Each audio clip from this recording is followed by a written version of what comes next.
Bienvenidos al 11º episodio de LegaCast, el primer podcast de actualidad legal y de negocios de Venezuela.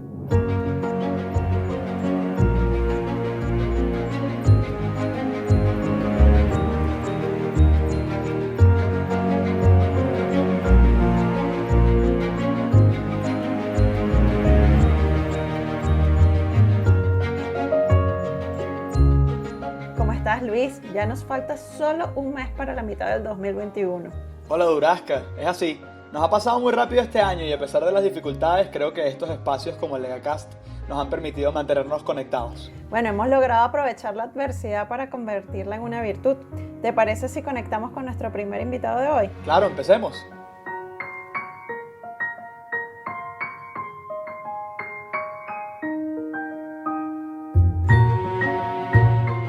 Todo negocio, emprendimiento o profesión que represente una vía de aumento del capital de las personas generará el interés de los estados por grabar los frutos de esos ingresos.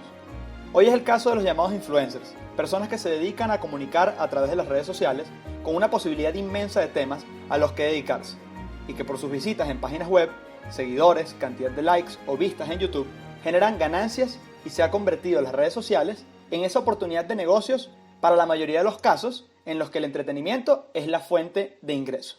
Es por eso que hoy tenemos a César García Novoa, autor de innumerables obras y quien tenemos el privilegio de contar como asesor externo de esta casa, con quien vamos a hablar de un tema muy actual e interesante, como es el caso de la respuesta tributaria de los países a esta nueva profesión que llamamos influencers. Bienvenido, César. Muchas gracias.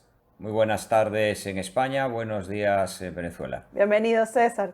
Siempre un gusto conversar contigo. Fíjate, con esta digitalización que ha llegado a todos los sectores, y específicamente el fenómeno que ya se había iniciado producto de la globalización de la economía, consecuencia de los avances de la tecnología y el Internet, y más con esta pandemia que aceleró, entonces cada vez vemos más cómo los influencers se posicionan como verdaderos agentes económicos y por tanto son generadores de ingresos que se deben tributar. Pero el problema es quién, dónde y cómo se graban, ¿cierto? Así es, efectivamente. Los influencers, como los youtubers y como todas esas nuevas profesiones que han surgido al amparo de la revolución digital, pues son una realidad completamente nueva para la cual las leyes fiscales vigentes pues no estaban preparadas y tienen que adaptarse. La economía digital en su conjunto ha generado una nueva manera de obtener ingresos y de hacer negocios que tienen unas características muy particulares. Por ejemplo, si pensamos en los influencers, por ejemplo en los youtubers, en los instagramers, y en esas personas que obtienen en algunos casos unas cantidades de dinero muy importantes por su actividad en estas plataformas, vemos que se dan respecto a ellos una serie de características que no son contempladas normalmente por el ordenamiento tributario cuando grava a ciertos profesionales o a ciertos empresarios. Para empezar, se trata normalmente de personas particulares que, aunque muchos de ellos han hecho de esta labor de influencers su profesión, en la mayoría de los casos son personas que han empezado en YouTube o en Instagram como simples usuarios de estas plataformas. Y es sabido que estas plataformas son en principio plataformas de uso gratuito y plataformas que no son responsables de los contenidos, sino que son simples intermediarias. Así lo ha dicho la jurisprudencia, por ejemplo, en materia de propiedad intelectual, que ni Instagram, ni YouTube, ni Facebook son propietarios de los contenidos que aparecen, sino que son simples intermediarias. Por tanto, se trata de personas que hacen uso del carácter gratuito de estas plataformas, que son plataformas que prestan un servicio gratuito a cambio de la captación de datos, pero que a partir de ese uso gratuito, a partir de ser usuarios de las plataformas, se convierten en profesionales porque obtienen una rentabilidad de una actividad continuada a través de estas plataformas. Por ejemplo, de subir vídeos a YouTube, de poner fotografías en Instagram. Y a partir de ahí se generan fuentes de ingresos, singularmente los patrocinios y la actividad publicitaria. Fuentes de ingresos que la generan estas personas con su actividad en la red, que la generan utilizando un activo como es la app y el algoritmo de YouTube o el algoritmo de Instagram, que es gratuito y que no está muy claro cómo debe tributar. Para empezar, estas personas son personas físicas. y realizan una actividad que se puede deslocalizar muy fácilmente. Con lo cual, estamos ante sujetos que pueden cambiar de residencia y que pueden hacerlo buscando aquellos países que tengan una fiscalidad más favorable. Y si el cambio de residencia es real, pues es muy poco lo que pueden hacer los distintos países frente a esto. En España hemos tenido el problema de un buen número de youtubers que decidieron radicarse en un país como Andorra, un tradicional paraíso fiscal, pero que ya no es paraíso fiscal porque tiene un acuerdo de intercambio de información. Pues bien, el cambio de residencia fue real, no fue simulado y no hay nada que hacer. Es una realidad derivada de las características de estos negocios digitales, que es una actividad que se puede desarrollar desde cualquier parte del mundo. Y en segundo lugar, estamos ante unas personas, muchas de ellas que tienen otra actividad complementaria y que son lo que se llaman gentleman farmer, es decir, o hobby farmer, es decir, profesionales a tiempo parcial que empezaron en esta actividad como un hobby y la convirtieron en una fuente permanente de ingresos y que, al menos en España, la administración dijo que tributaban como actividades independientes, por la única razón de que no son asalariados, porque es evidente que ni un Instagramer ni un YouTuber es un asalariado de nadie. Pero claro, son unos profesionales, unos empresarios, entre comillas, muy peculiares. Su principal activo es un elemento intangible, como es el uso de la plataforma, por el cual no pagan. Los rendimientos lo obtienen a través de un medio que les resulta gratuito, reiterando un comportamiento de usuario, pero de terceros, que son los anunciantes o los patrocinadores. Y van a tener muchos problemas para deducir sus gastos, porque la mayoría de los gastos que tienen, el uso de un celular, el pago de la internet a la compañía suministradora, son gastos que no son solamente para su actividad de youtubers, sino también para actividades privadas, y muchas administraciones van a decir que no es un gasto destinado exclusivamente a la actividad económica. Y además, en España, cuando han intentado crear una sociedad para pagar menos impuestos, se les ha dicho que una actividad como la de influencer no se puede realizar a través de una sociedad porque es una actividad personalísima. Además de la obligación de que, si son empresarios, de tener que darse de alta, repercutir y liquidar el IVA, el impuesto al valor añadido, agregado, como se dice en Latinoamérica. Como veis, multitud de problemas que se definen todos por una característica. Es una realidad absolutamente nueva para la cual los sistemas tributarios de los países actuales no está preparada y urge adaptarlos, contemplando esta nueva realidad con las pertinentes reformas fiscales. O sea que el problema es aún mucho más complejo de lo que uno se puede imaginar, porque, como bien dices, a través de estas plataformas se suscitan innumerables operaciones económicas, todas ellas generadoras de valor, de ingresos, pero que por la facilidad de la deslocalización de las mismas, muchos escapan de la tributación. Y además, como es el caso de los influencers, se les suma la dificultad de calificar cuál es su actividad. Es todo muy ambiguo. Hay muchísimo intercambio, promoción, trabajan directamente con empresas. Aquí en Venezuela es muy común que hagan alianzas con bodegones. ¿Cuál es la solución que crees que puedan aplicar las autoridades tributarias para afrontar esto a corto plazo?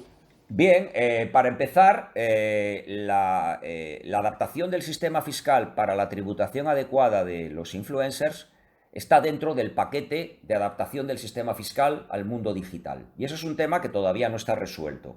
Es un tema que se tendría que haber resuelto en el año pasado, pero que la pandemia pues lo postergó, y que se tendrá que resolver este año. Hay que adoptar una solución para la economía digital, y esa solución, aunque está encima de la mesa algunas soluciones, pasa por abandonar el criterio de la presencia física y por primar otros criterios para determinar la tributación en un determinado país, como puede ser la generación de valor a partir de la captación de datos o del número de usuarios.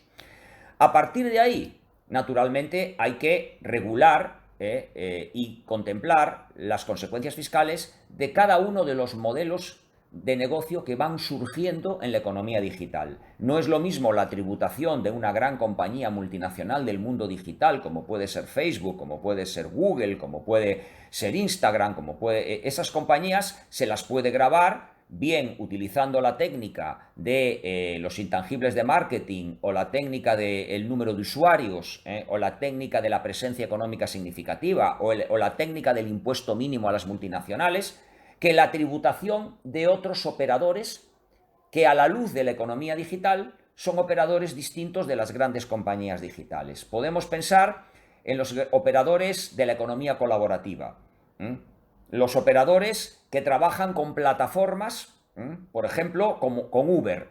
¿Cómo tributa la persona que tiene un carro y que lo tiene en Uber para prestar servicios de taxi? ¿Cómo tributa la persona que tiene un inmueble y lo arrienda a través de Airbnb? ¿Cómo tributa aquellos supuestos que no son de obtención de una renta, sino de consumo compartido? Hay una plataforma que se llama BlaBlaCar, que es muy popular en Europa, que es una plataforma en la cual una persona que quiera hacer un viaje en su carro particular puede compartir ese viaje, compartir los gastos de desplazamiento, de combustible, con otras personas que quieran hacer el mismo trayecto. Y lo único que hace la plataforma es poner en contacto a estas personas. Eso es consumo compartido, no es actividad económica. Eso tiene trascendencia económica, eso tiene que tributar. ¿Cómo tributan las ventas entre particulares tan populares en plataformas como Wallapop o como Mercado Libre, por ejemplo? Los particulares que sistemáticamente se dedican a vender, por ejemplo, ropa de segunda mano, libros de segunda mano, y que son particulares que nunca actuaron como empresarios, deben ser empresarios sencillamente porque utilizan una app y deben ser tratados como empresarios, o simplemente son particulares que ocasionalmente venden un producto a través de la red. Porque no es lo mismo vender un producto de segunda mano ocasionalmente que vender sistemáticamente bienes de segunda mano utilizando una app. Es decir, todos esos problemas no están resueltos. Nos hemos focalizado mucho en la fiscalidad de las grandes operadoras del mundo digital y nos hemos olvidado que además de eso, pues hay particulares que alquilan inmuebles a través de Airbnb, hay particulares que compran y venden a través de Wallapop, o hay riders que trabajan distribuyendo comida para Globo, y que no está pensado el sistema fiscal, pero tampoco otros sectores del ordenamiento, como el derecho laboral, por ejemplo, para esta realidad.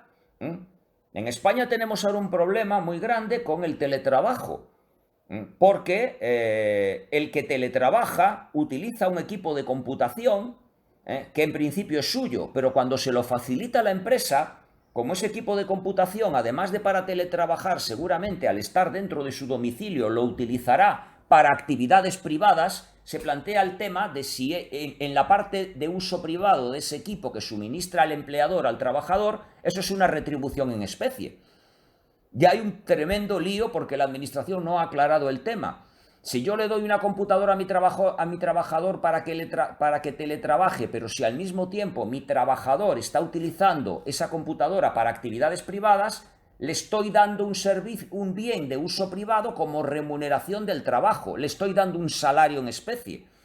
Es decir, una multitud de problemas abiertos, apasionantes todos ellos, pero que no están solucionados en la práctica. Y desde luego uno de ellos es la extrema capacidad de deslocalización, que si ya es importante respecto a las multinacionales, lo es mucho más en relación a actividades del mundo digital desarrolladas por personas físicas.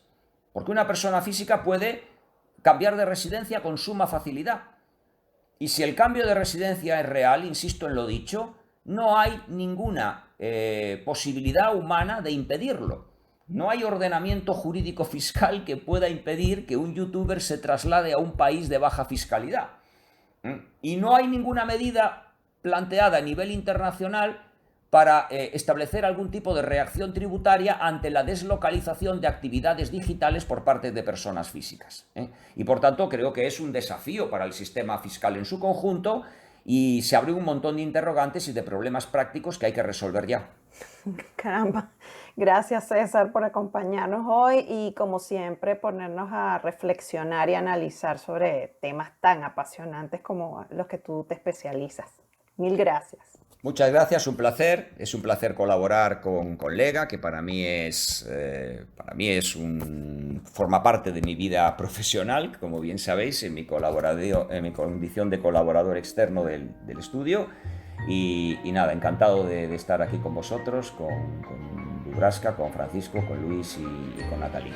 Un placer.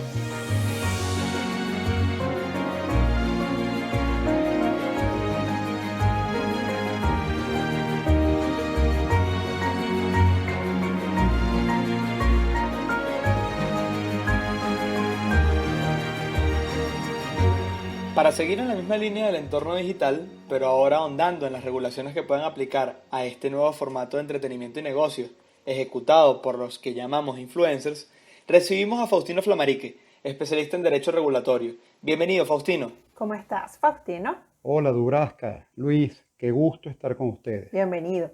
Cuéntame, Faustino, entendiendo la popularidad que hoy tienen los influencers y otros actores de estos entornos digitales, ¿cuáles son las reglas que gobiernan estos entornos digitales y en los que ellos participan? ¿Existe alguna autoridad digital? La regulación trata de seguir el dinamismo propio del entorno digital, con flexibilidad y adaptabilidad a los cambios e innovaciones que se van generando. El punto de partida ha sido aceptar que no todas las reglas del entorno industrial clásico resultan aplicables, especialmente las que limitan el espacio a las fronteras.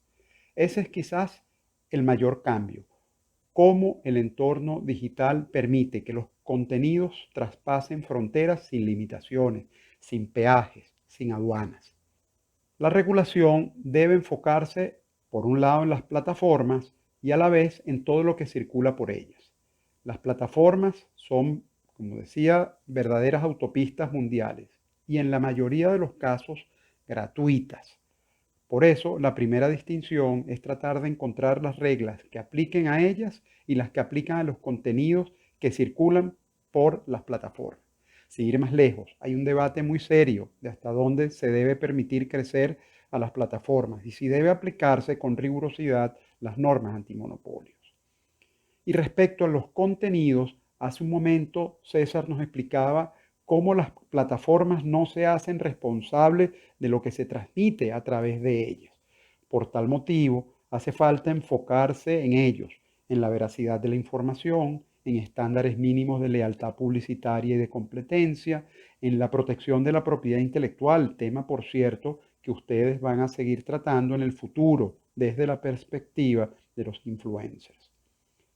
Las autoridades son sensibles a la falta de fronteras y a las dificultades de no contar con mecanismos eficientes para controlar o impedir la circulación de contenidos que muchas veces se consumen de forma instantánea. Estados Unidos, la Unión Europea y algunos otros países han venido dictando reglas generales mínimas, pero queda la convicción de que hace falta algo más. Paralelamente, tanto las plataformas como los generadores de contenido y los operadores que hacen negocios en el entorno digital han tomado conciencia de esos estándares mínimos de reglas claras y han sido muy activos en su propia autorregulación. Por último, al igual que en el mundo del consumo en el entorno industrial clásico, hay que construir conciencia digital y entender que cada uno de nosotros somos responsables de ser buenos ciudadanos digitales, que puede distinguir y llegar hasta donde no llega la regulación. Es decir, Faustino, que no hay códigos, leyes orgánicas, resoluciones, carecemos completamente de marco legal en el que se regule este aspecto específicamente. Luis, se trata de un marco regulatorio distinto, enfocado en principios y reglas mínimas que van cambiando rápidamente y a las cuales hay que irse adaptando. Por ello, no es un mundo de códigos estructurados, procedimientos específicos. Es un mundo caracterizado por la rapidez y la inmediatez.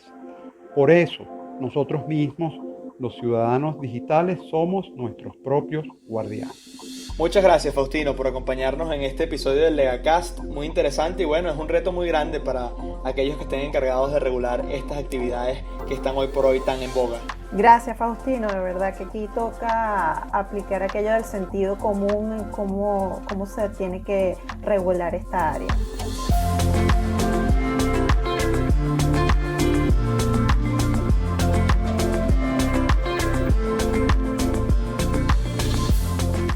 Ya para finalizar, Luis, ¿qué tal si cumplimos con la tradición de contarle a nuestros oyentes en cuáles eventos está participando el equipo de Lega Abogados?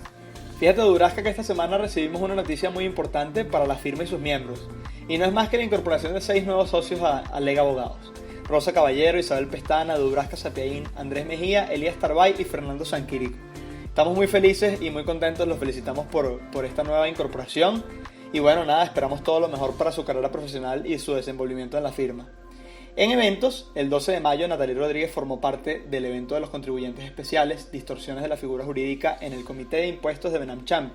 Y mientras publicamos este episodio, hoy 13 de mayo, Rosa Caballero estará participando en un conversatorio sobre los efectos e implicaciones legales del aumento de la unidad tributaria en el Comité de Asuntos Legales de la CCI France International. Estos eventos los podrán visitar en sus páginas web. Aprovecho también, Dubrasca, para felicitarte personalmente por esta nueva incorporación al grupo de socios de Lega y esperar todo lo mejor para ti en este nuevo reto. Gracias, súper honrada, llena de energía positiva y bueno, con el mejor equipo que podría haber deseado. Así es, nos escuchamos en el próximo episodio del LegaCast. Chao. Para mayor información y para recibir nuestros productos editoriales, no dejen de visitar nuestra página web lega.lo. También nos pueden encontrar en LinkedIn, Twitter e Instagram. Si te gustó nuestro podcast, por favor no olvides suscribirte al canal, compartirlo con tus amistades y dejarnos un like en tu plataforma preferida. El equipo de este episodio estuvo compuesto en la producción por Luis Poletti y Francisco Delgado, en la edición y montaje por Juan Carlos López y en las voces Dubrasca Sapiaín y Luis Poletti. Este programa llegó a ustedes con el apoyo de la Fundación Lega para el estudio de la relación aplicada entre la tecnología